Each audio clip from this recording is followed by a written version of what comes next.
Всем здорово, народ. Сегодня рассмотрим Фури Воина. Быстренько глянем билдачки, посмотрим, как он себя в ПВП чувствует. В общем, такой микрообзорчик на него сделаем. Всем приятного просмотра. Погнали смотреть видос.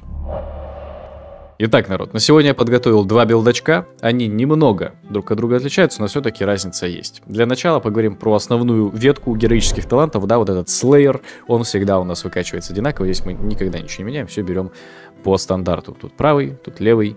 И тут тоже правый. Итак, первый билдачок. Давайте назовем его боевой билд, потому что здесь мы максимально упарываемся именно в колотушке, то, что мы будем бить противника. Про самозахил, про выживаемость здесь мы думаем в последнюю очередь. Мы прокачиваем себе и ускоренную, соответственно, КДшку на громогласный рык, и также увеличиваем еще эффективность вот этих доток, которые будем накидывать через талант Thunderous Words. При этом мы берем себе талант War Machine, который больше нам ярости генерирует. И также для волны берем просто дополнение, что если мы, опять же, поражаем 3 противников, время будет сокращаться ее КДшки на 15 секунд. Вкусно, потому что так-то наша волна КДшится всего лишь 40 секунд, а прикиньте, мы практически половину срезаем. Понятное дело, это не только для режима 3х3, просто смотрите, если суммонеры есть, если вы понимаете, что в одной точке будет 3 плюс противника, берите талант. Если понимаете, что ну вот вообще никак, никто не закучкуется, не стакнется вместе, то тогда, очевидно, от этого таланта отказываемся, берем что-нибудь другое. И вот если мы себе таким образом выкачали левую ветку талантов, то в ветке Фурика мы берем себе талантик на выбор неистовое иступление, и также обязательно берем себе талант кровопролития, чтобы у нас была более эффективная казнь, ну как бы, чтобы ее промежуток активации был больше, и это, конечно же, вкусно.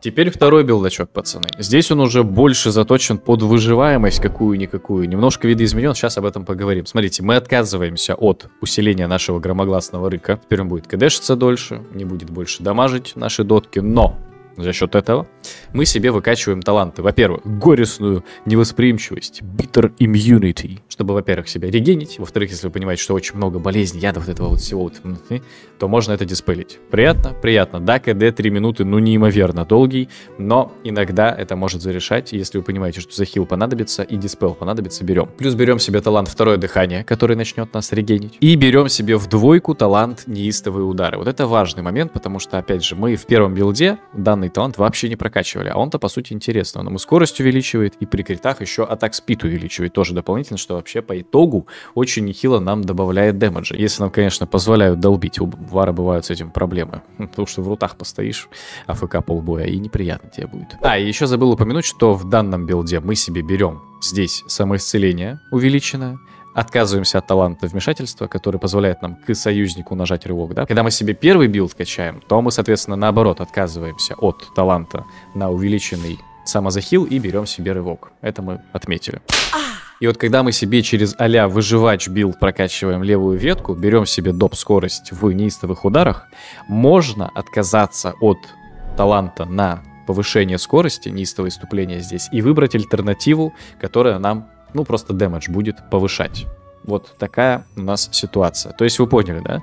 Здесь мы качаем скорость за счет неистовых ударов, и поэтому берем просто доп дэмэдж. А в первом билде, который прям максимально на дэмэдж заточен, мы не качаем скорость в левой ветке талантов, и поэтому берем себе талант на неистовое иступление, на доп скорость правой ветки. И вот когда мы себе данный билд берем, у нас немножечко просаживается наш бёрст урон и такой прессингующий урон, поскольку у нас наш рык громогласный рык будет кдэшиться дольше, да? У нас не будет дополнительных талантов на него, поэтому мы не всегда будем держать цель на лоу хп, точнее реже, по сути, будем ее так сильно пробивать, поэтому не факт, что кровопролитие нам здесь понадобится. Лучше перебдеть, скажем так, и взять прямо статичный, базовый, увеличенный дэмэдж с наших Raging Blow, с наших яростных выпадов, которые будут просто на 15% дамажить больше, и берем здесь именно этот талант. И отказываемся от казни.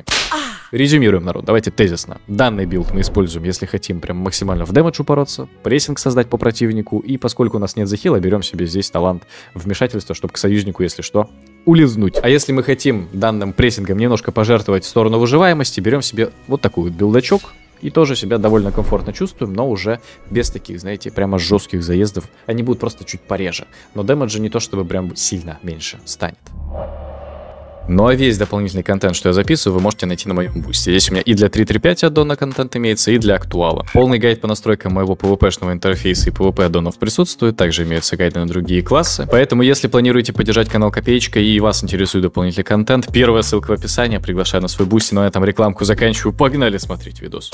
Теперь PvP-шные таланты, народ. Смотрите, здесь мы всегда берем себе полевого командира, потому что, ну, просто все наши крики будут с эффектами дополнительными, будут мощные, приятные, вкусные, полезные. Класс. Без альтернатив этот талант PvP-шный всегда вообще используем. Плюс невероятно мощным талантом является скотобойня. Но здесь все довольно просто и понятно. Мы постоянно прессингуем наш таргет, нашего противника, и с данным PvP-шным талантом этот прессинг становится еще более вымораживающий, поскольку мы настакиваем антихил. А вот третий талант PvP-шный, здесь уже можно, знаете, поэкспериментировать. Иногда довольно вкусно взять отскок, потому что ваше отражение будет рефлектить 2 спыла, а не 1. Если вы понимаете, что это будет в моменте полезно и приятно, да, можно взять. Дизарм тоже ситуативный талант, который всегда стоит учитывать, не стоит про него забывать. Неплохой вариант в определенных сетапах против определенных вот персонажей. И третий талант мне очень нравится, это долгая ярость. Если вы понимаете, что против вас неимоверно дохрена замедление вот этих рутов, вот этого вот всего неприятного, да, чего вар страдает, можно себе хотя бы талантом вот долгая ярость немножечко снивелировать вот эту вот неприятную ситуацию и какие-то бенефиты получить.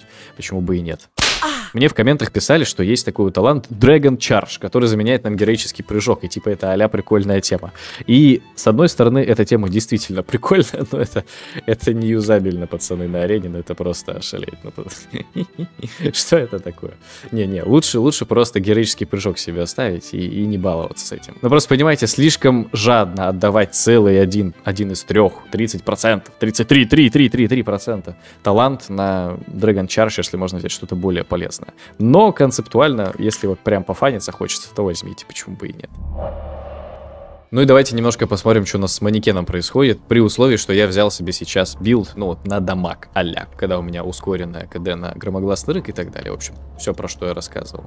То есть, смотрите, теперь если мы нажимаем громогласный рык, он КДшится реально всего лишь 45 секунд, и это неимоверно вкусно. Опять же, мы помним, что полевой командир увеличивает нам дэмэдж, когда мы противника громогласным рыком поражаем на 5%, это вообще прекрасно. И от этого уже нужно отыгрывать. То есть, если у вас, допустим, есть какой-то бурст, который прямо сейчас открывается, например, Блейдшторм вы хотите нажать, жесткий, разогнанный, да, вы же знаете, что у нас Блейдшторм разгоняется. Когда мы нажимаем казнь, неважно, там прокнула она нам, не прокнула, у нас появляется бафчик, который нам увеличивает урон от Блейдшторма. И вот этот баф мы можем настакивать. Ну, например, там 2 раза, если мы нажмем казнь, у нас появится вот 2 стака. Вот, смотрите, я нажимаю 3-ю казнь, все. У меня теперь 3 стака есть на наш Блейдшторм. Я могу просто его раскрутить, усиленный, а могу при этом нажать еще дополнительно громогласный рык и еще 5% дэмэджа дополнительного получить также с нашего Блейдшторма. То есть, по сути, я сейчас получил себе все стаки, мне ничего не мешает нажать, например, чардж, застанить, через рык, бам-бам, бим-бим, и пойти просто крутить. И это неимоверно много дэмэджа по итогу выйдет, потому что он же еще, ну, противник наш, и от кровотечения страдает, который мы громогласным рыком накидываем. И Блейдшторм его дамажит, и вы его еще и подстанили. Мамма мия. Также мы не забываем, что поскольку мы наш таргет туннелем, ну, мы же не сразу получаем себе 3 стака на Блейдшторм, например, да? Мы туннелем наш таргет. Соответственно, мы на нем настакиваем антихил, вот этот, который постоянно все увеличивается, и это очень неприятно противничкам, конечно, от такой ситуации.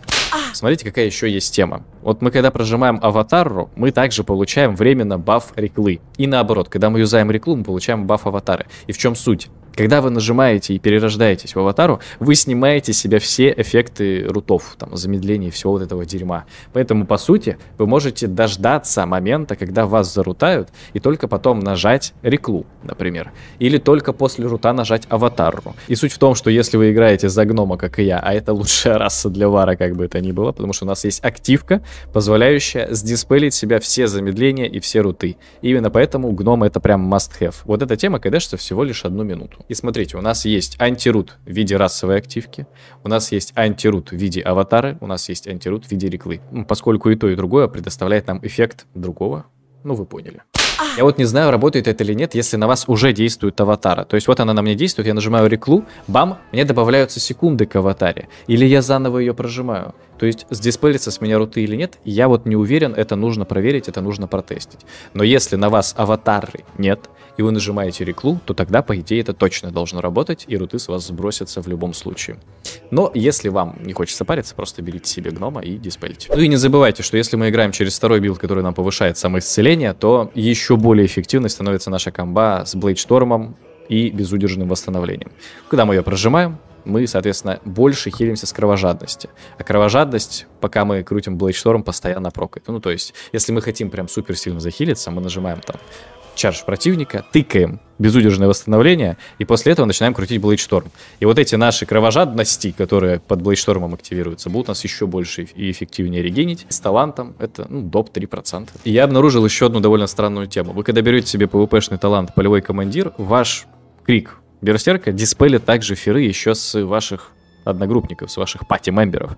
Но при этом он как бы не заменяется, если он выставлен вам на панельку. Короче, вот эти две способности имеют одинаковый кулдаун, их нельзя нажимать в разнобой, при этом одна ремувает эффекты фера с тиммейтов, а вторая не ремувает. Это странно. Просто, в общем, отследите этот момент, и если у вас вкачанный PvP-шный талант есть, то проследите за тем, чтобы у вас был взят правильный крик Берсерка, который еще из тиммейтов тоже все это диспелит. Конечно, интересно. Приоритет характеристик по статам, да, у нас пойдет искусность топ-1, потом универсальность, потом скорость. Крит уже буквально там пару процентов как накапает, так и есть, не учитываем.